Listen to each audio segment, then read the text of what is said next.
If you're a bass head, just any kind of headphones isn't going to cut it.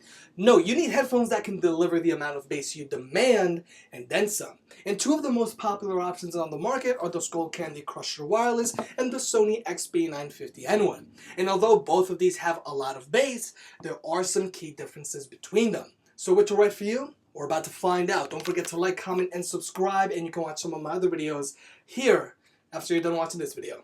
Let's talk money. The Sony XB950N1 technically retail for $250, but they're usually on sale for $178.99 on Amazon, and sometimes for even as low as $129.99, which is just nuts. And you've got two colors to choose from, black or green. The Skullcandy Crusher Wireless retail for $200, but they're usually on sale for $149.99 or a little less, and they also come in two colorways, black or green and tan. If you want to pick either of these headphones up, I'll have links in the description below, and I'll keep it updated so you can get the best deal possible. Okay, let's do a rundown of design and build quality. Like I said in my initial review, the build quality of the Skullcandy Crusher for their price point is amazing. The majority is covered in soft touch rubber, the headband is stainless steel, the ear cups slide to adjust, and overall, they are very sturdy. The Sony XB950N1 are made mostly out of textured plastic panels that are snapped into place. The headband is also made out of stainless steel, and they have a whole lot more padding than the Skullcandy Crusher. But even though the XB950N1 costs more than the Crushers, the build quality is nowhere near as good. I also want to shine some light on the included carrying cases and cables. The Skullcandy Crushers come included with a very durable yet plush soft shell carrying case and soft touch rubber coated and branded audio cable with inline controller and a micro USB cable for charging. The carrying case included with the Sony is really just a thin bag, and the cables are run of the mill. I have to give props to Skullcandy for their choice of materials here. Getting into technical specifications, the Sony XB950N1 do offer active noise cancellation. It's okay in already quiet environments, but it's not comparable to the Bose QC35 or the Sony WH-1000X M2, which are the newer versions of the Sony MDR-XB950N1. But the Skullcandy Crushers completely outclass the XB950N1 in the battery life department. On a full charge, the Crushers should last you 40 hours at moderate listening levels. Wireless, of course, but I've actually managed to get more hours than that.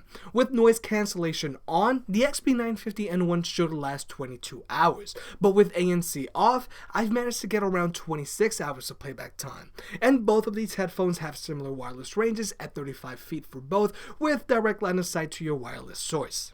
When it comes to design and comfort, the Skullcandy Crushers are sleek and low profile enough, whereas the Sonys have a very polarizing design. Some people love the round ear cups and others hate it.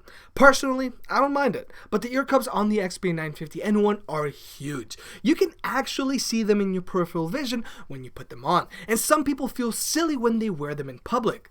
But even though the ear cups are larger on the Sony, the cutout for the ear is a little too small and the padding ends up sitting on my earlobes, whereas the cutout on the Crusher is slightly bigger and encase your ears better. But the ear cups on the Crusher do heat up faster than the XB950N1. When it comes to comfort, the XB950N1 win hands down. The Skullcandy Crushers have a lot of clamping force and it causes discomfort in the jaw area after some time. The ear cups on the Crushers do not swivel and they pivot very little. They don't sit right on your head, whereas the ear cups on the Sony have a lot more range of motion and they adapt to more people's heads. Basically, if you have a big head, the Skullcandy Crusher's in for you. Now let's get into sound quality. Both of these headphones have lots of bass to them. That's where you got them, and they're both adjustable. If you want more bass on the Skullcandy Crusher, you just have to slide the slider up on the left ear cup. If you want to adjust the bass on the XB950N1, you have to do that through Sony's Headphones app, available on both Android and Apple. And through the app, you can also turn noise cancellation on and off, and you can also play around with the surround sound settings.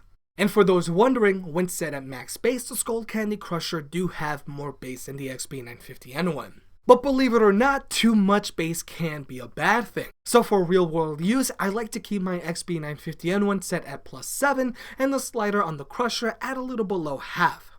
And when it comes to sound quality, I have to give it to the Sony. The XB950N1 managed to keep the bass and the rest of the sound separate, while with the Crushers, if the bass really gets going, it's going to muddle the sound. But the sound on the Crusher is also more pushed back, and the highs do cause constant discomfort. Snares and cymbals and anything of the like are just too sharp. And there's also a lot of crackling in the background, and I'm pretty sure it wasn't a connection issue because my phone was right next to the headphones. And vocalists on the Crushers sound like they're in an entirely different room. In order to hear them, you have to really crank up the volume. Whereas the mids and highs on the Sony don't cause any discomfort and there's really no tinning. The sound isn't as pushed back as the Crushers, and they do have better instrument separation. And they also get louder without distorting the sound too much. So sound quality has to go to the Sony XB950N1. I also want to touch on the controls real quick. In order to control your music playback on the Sony, you just have to use the rocker. It's fast and efficient. If you want to adjust the volume, you just have to use the volume rocker, which is also very easy to find. On the Crushers, if you want to skip or go back a track, you have to press and hold the plus or minus button for 3 seconds. I hate when headphones do this because it takes too long. I would much rather double press or triple press the center button to do the same thing. So, if you're on the market for some bass-heavy headphones, I would have to recommend the Sony XB950N1 over the Skullcandy Crusher Wireless. I can't say enough good things about the Skullcandy Crusher Wireless build quality, but they aren't very comfortable to wear for long periods of time. Although the Crushers have more bass than the Sony, their overall sound quality isn't as good. Like I said in my initial review, Skullcandy just needs to make some adjustments to their next model to make the Crushers great. But right now, I think most people will be better off with the Sony XB950N1.